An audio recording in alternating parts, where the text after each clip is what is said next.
जय माँ इंद्राक्षी, जय अम्बे। इंद्राक्षी धाम में दर्शकों, आप सभी का हम हार्दिक स्वागत करते हैं। आज के दिन जिन जातकों का जन्मदिवस है, मैरिज एनिवर्सरी, उन सभी को हमारी तरफ से बहुत बहुत शुभकामनाएं। पक्षी तंत्र। पक्षी तंत्र अपने आप में अनूठा एक विज्ञान है, एक अनूठा तंत्र है, एक अनूठा ऐसा कार्य है कि जिसमें हम बहुत अच्छे से हमें लाभ की प्राप्ति होती है। पक्षी तंत्र में कौवा तंत्र, आपने कौवा तो सबने देखा होगा। अब अपनी अपनी भाषा में कोई कौवा बोलता है, कोई कौवा बोलता है ना। अब सबकी अपनी अपनी भाषा है। अब इसमें जो कौवा तंत्र होता है, ये अगर किसी को इसकी कुछ विधि विधान पता लग जाए कि हम कौवे को किस समय में क्या खिलाएं, तो इससे हमारे शनि प्रसन्न होते हैं, इससे हमारे राहु अच्छे होते हैं, इससे हमारे केतु अच्छे होते हैं, और उसी के साथ साथ लक्ष्मी का आगमन भी होता है। कैसे होता है, सारी जानकारी इस अंक में देंगे। आइए पहले आज का हम पंचांग देख लें। 18 मई सन 2023, दिन बृहस्पतिवार, संवत 2080, ज्येष्ठ मास, कृष्ण पक्ष, तिथि आज चतुर्दशी है, 14 है। नक्षत्र अश्वनी, जन्म जातक गणमूल नक्षत्र की श्रेणी में होंगे। राहु काल 1:30 से 3, दिशा सूल दक्षिण दिशा।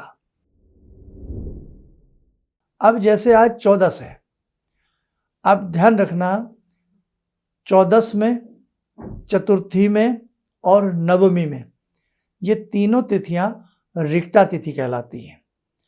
रिक्ता तिथि में जो कौवे पक्षी को पनीर खिलाए छोटे छोटे पीसेस करके, निश्चित रूप से उसके शनि उससे प्रसन्न होंगे और उस व्यक्ति के घर में धन का आगमन शुरू हो जाएगा। मंगलवार के दिन कौवे पक्षी को जो मीठी रोटी खिलाए, मीठी पूड़ी खिलाए, मीठा परोठा खिलाए, जमीन जायदाद के जो झगड़े चल रहे होते हैं या आपकी प्रॉपर्टी बनने में दिक्कत हो रही है, तो आप कौवे की मीठी पूड़ी से, मीठे परोठे से सेवा करना शुरू करें और आपको लाभ मिलेगा। अनेकों प्रकार के रहस्य हैं। कौवा पक्षी अनेकों प्रकार के रहस्य जानता है, और कौवे के घोंसले में एक अद्भुत प्रकार की जड़ी होती है, वृक्ष की होती है, जिसे हम बहुत लोग चिरायता कहते हैं, बहुत लोग अपने अपने नामों से उसे पुकारते हैं। और वो जब पानी में डाली जाती है तो उल्टी दिशा में सर्प की तरह वो बहती है। अब एक चीज और ध्यान रखें, कौवे के साथ साथ अगर कौवा पक्षी आपसे कुछ खाने लगे, आपके हाथ से ही कुछ लेने लगे, तो समझ लेना आपकी समृद्धि को कोई रोक नहीं सकता। भगवान श्री राम से भी ऐसा वृतांत आया है, भगवान कृष्ण से भी वृतांत आया है कि जहाँ जब जब प्रभु के हाथ से भी कभी माखन खाना, कभी रोटी खाना, कौवे की ऐसी बहुत सारी बातें आपने भी सुनी होंगी। और कहीं ना कहीं हम कौवे से ही काकभूषणी प्रकरण में जाएं तो वो बात तो अलग हो जाएगी, यहाँ समय नहीं है उसे सुनाने का। लेकिन कौवा तंत्र एक ऐसा तंत्र है, जैसे उल्लूक तंत्र होता है, ये 99% भ्रांति है लोगों की कि हम किसी पक्षी के ऊपर अत्याचार करें और अत्याचार करके हम अपनी ज़िंदगी को बना लें। ये बिल्कुल गलत बात है। मेरे साधकों, ऐसी चीज़ों से हमेशा दूर रहना, हमें उनकी सेवा करनी चाहिए। जैसे हमने बताया कि आप रिक्ता तिथि में, चतुर्थी, 14 और 9वीं तिथि में कौवे पक्षी को पनीर खिलाइए। अच्छा पनीर खिलाइए, खराब नहीं होना चाहिए। ऐसे ही जमीन जायदाद के झगड़े हों, क्लेश हों, परिवार में मनमुटाव हो, तो आप मंगल के दिन कौवे पक्षी को मीठी रोटी खिलाना शुरू करें। बहुत अच्छा आपको महसूस होने लगेगा। और कई बार तो कौवे के झुंड बहुत लोगों के घर के ऊपर आना प्रारंभ हो जाते हैं और उन्हें विशेष प्रकार का लाभ मिलता है। अब बहुत लोग कहेंगे कि हम कौवा पक्षी ढूंढ कर कहाँ से लाएं। बहुत ऐसी स्थान है कि जहाँ कौवे नहीं आते हैं, लेकिन बहुत स्थानों पर अब भी 90% स्थानों पर कौवे पक्षी आते हैं, और कौवे पक्षी सुबह सुबह आते हैं। अगर हम उत्तरी और पूर्वी भारत की बात करें, ख़ासतौर से पूर्वी क्षेत्र की बात करें, तो जब श्राद्ध मनाए जाते थे और अब भी श्राद्ध मनाए जाते हैं तो कौवे को भी रोटी उसमें डाली जाती है, दी जाती है। काक बलि जिसे हम कहते हैं, मतलब बलि मतलब भेंट देना। अब देखो कितनी भ्रांतियां, बलि से मतलब लोग एकदम लगा लेते हैं कि कोई ना कोई छुरी चल रही है, कोई आरी चल रही है, किसी को काटा जा रहा है। नहीं साहब, बलि का मतलब होता है भेंट देना। अब उसको अर्थ को कुअर्थ बना दिया गया हमारे ग्रंथों से, हमारे साहित्य से, हमारे शिष्टाचार से, हमारे बहुत सारे इस प्रकार के उपायों से बहुत छेड़छाड़ की गई है, बहुत ज़्यादा छेड़छाड़ की गई है, थोड़ी नहीं की गई है। और जिसमें ये सब रहस्य क्यों हुआ? सनातन धर्म को बदनाम करने के लिए। इसलिए मेरे साथी को ध्यान रखना, एक आप हिंदी में सुन रहे हैं, आप संस्कृत में सुन रहे हैं, किस शब्द में उस शब्द को कहा गया है, वहाँ उसका क्या तात्विक अर्थ है। आजकल आपने देखा है रामायण जी की चौपाई के ऊपर कितनी बवाल बहुत लोग छेड़ रहे हैं, जबकि ये बात गलत है। मैं तो इतनी मोटी सी बात जानता हूँ कि जितने विद्वान तुलसीदास थे और हैं भी सूक्ष्म शरीर में, उतने हम लोग कभी विद्वान नहीं हो सकते। तो हम विद्वान की विद्वंता पे उंगली उठा रहे हैं। तो ये बहुत सारी चीज़ें, बस क्या कहें, आप सब समझ रहे हैं। तो कौवा तंत्र क्या है? कौवे की सेवा करने से ही मेवा मिलती है। अब आगे बढ़ते हैं।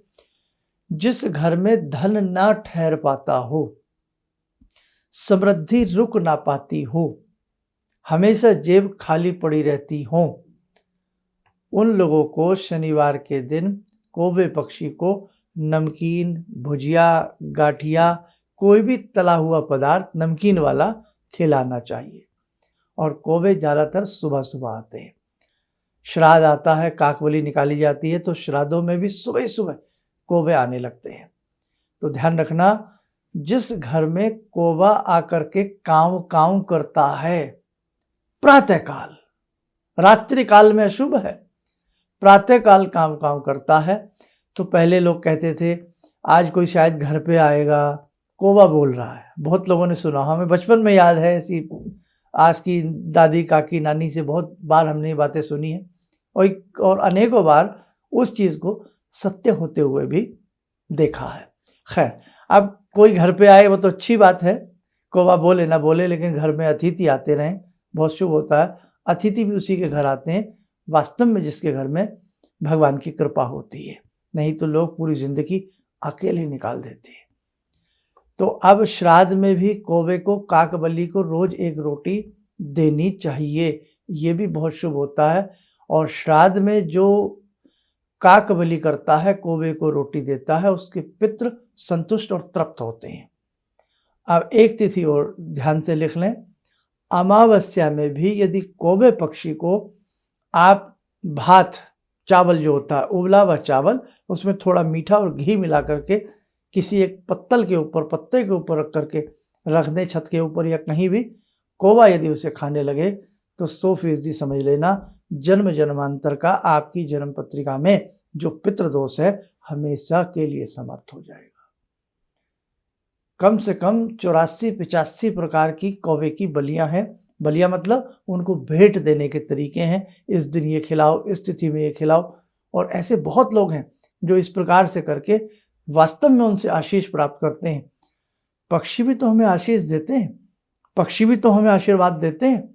हम पशुओं की सेवा करते हैं, क्या पशुओं से आशीर्वाद नहीं मिलता? वास्तव में हमें आशीर्वाद मिलता। सब में नर हैं, सब में नारायण है। जैसे हम नर हैं, हम नर है ना, हम में भी नारायण है, तुम में भी नारायण है। कहना तुम में राम, मुझ में राम, राम ही राम समाया। तो सब में राम है, सब में भगवान की छवि है, सब में भगवान का प्रकाश है। इसलिए हम किसी को भी की सेवा करते हैं, चाहे पक्षी की सेवा करते हैं, पशु की सेवा करते हैं, हम प्रभु की सेवा करते हैं। हम सब प्रभु की बनाई हुई मूर्तियां हैं, है ना। तो भगवान इन सब की सेवा करिएगा तो समझ लीजिएगा हम प्रभु की सेवा कर रहे हैं, हम अपने भगवान की सेवा कर रहे हैं। और देखो बहुत लोग ऐसे हैं, मुझे कहना नहीं चाहिए, कि पक्षी को पानी पिलाना तक अच्छा नहीं लगता। तो ऐसा भाव मन में न जगाएं। बहुत लोग ऐसे हैं साहब हम छत पे कुछ दाना डाल देंगे तो हमारे ग्रह खराब हो जाएंगे। कहाँ कहाँ की फूड़पंथी की बातें, लेकिन कहने वाले भी हम लोगों में से ही होते हैं। छत पर भी विवाद हो जाता है कि पक्षियों को छत पर दाना डालें ना डालें। अरे भैया डालिए, कोई वहम मत करिए।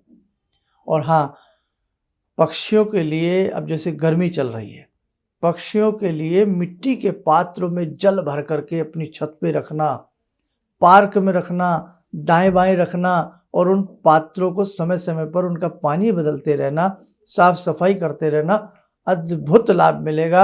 अगर आपकी जन्म पत्रिका में चंद्र और मंगल का कमजोरपन है, बिल्कुल ठीक हो जाएगा। तो बस आज के लिए हम इतने ही उपाय समझते हैं। आप काग पक्षी की सेवा करना शुरू करिएगा, आपको बहुत अच्छा लाभ मिलेगा। और एक और हमने बहुत पहले बात बताई थी, लाखों कौवों में एक ऐसा कौवा होता है जिसके पूरा एक सफ़ेद पर होता है, पूरा सफ़ेद पर होता है। अगर वो अपनी इच्छा से उस पर को वहाँ छोड़ जाए, उसका अद्भुत चमत्कार होता है। वो हमने पिछली एक किसी वीडियो में बताया था, आज समय ज़्यादा हो गया, फिर किसी वीडियो में दोबारा से उसको सही से बताएंगे। आइए, समय चला आज की ध्यान साधना का, जुड़ते हैं आज की ध्यान साधना में बाबा हनुमान जी से।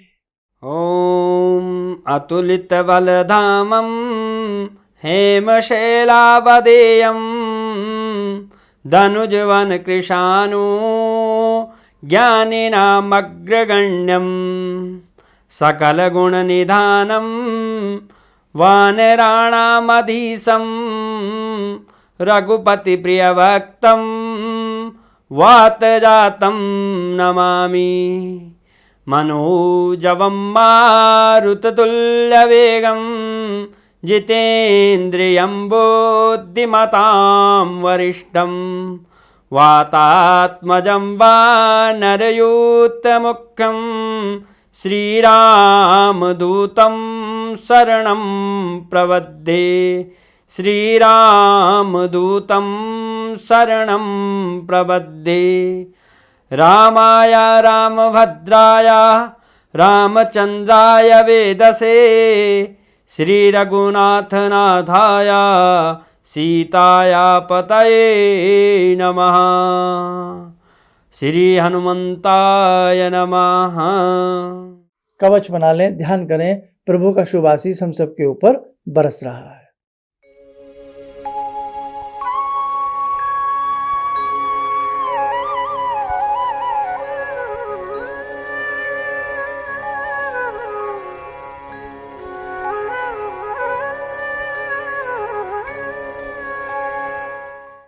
ओम बोलते हुए नेत्र खोलें, सामान्य हो जाए। देखो मेरे साधकों, छोटे छोटे उपाय हैं, छोटी छोटी सेवाएं हैं, लेकिन हमारी ज़िंदगी इस प्रकार की सेवा करने से बदलाव में आती है और मानसिक शांति भी मिलती है, जीवन में सुख समृद्धि भी प्राप्त होती है। आप स्वस्थ रहें, सुखी रहें, इन्हीं शुभकामनाओं के साथ हम अपनी वाणी को विराम देते हैं। जय जय अम्बे। जिंदगी के इस प्रवाह में तमाम लोग डिप्रेशन के इस हालात से गुजर रहे हैं। सफलता असफलता अपनी जगह की बात है, लेकिन पता नहीं कितने सारे लोगों को इन्होंने डिप्रेशन से उबारा है, नया मोटिवेशन दिया है काम का। इनका जो एक अनुभव था कि एक मेरी बातें इनसे लगातार कभी कभार हो जाया करती हैं। एक दिन मेरी बात हो रही थी, अचानक इन्होंने प्रश्न किया कि क्या आपके यहाँ कौवे आ रहे हैं। मैं बहुत तेज चौंका। करीब 4-5 दिनों से कौवों का झुंड मेरे घर पे मंडरा था। तो मैं यही सोचने परेशान था, ये शुभ है अशुभ है, क्या चीज़ है। तो मैंने प्रश्न किया कि क्या मैंने आपको बताया कि मेरे घर में कौवे आ रहे हैं। कहने नहीं, मुझको दिखाई पड़ रहा है। तो कुछ तो अलौकिक है इनमें। दूसरा क्या, जो इनका उद्देश्य है, जब महाकुंभ में आए थे, मेरी इनसे वार्ता हुई, तो मैंने इनका उद्देश्य जानना चाहा कि किस उद्देश्य के लिए आप काम कर रहे हैं। तो जो उद्देश्य उन्होंने मुझको बताया, मैं मन से इनके उद्देश्य के साथ जुड़ गया। इनके साथ तो जुड़ा था ही, अब इनके उद्देश्य के साथ भी हूँ मैं। किसी भी समस्या के समाधान के लिए मिले प्रसिद्ध हस्तरेखा एवं वास्तु विशेषज्ञ प्रोफेसर धर्मेंद्र शर्मा जी से। नोट: शिविर में भाग लेने हेतु एवं व्यक्तिगत रूप से मिलने के लिए कॉल करने का समय सुबह 10 बजे से शाम 6 बजे तक। हमारे विभिन्न ज्ञानवर्धक कार्यक्रम देखने के लिए आप हमें अभी सब्सक्राइब करें, बेल आइकन को प्रेस करें ताकि आप देख सकें हमारा कार्यक्रम सबसे पहले। और अधिक जानकारी के लिए फेसबुक पेज को लाइक करना न भूलें।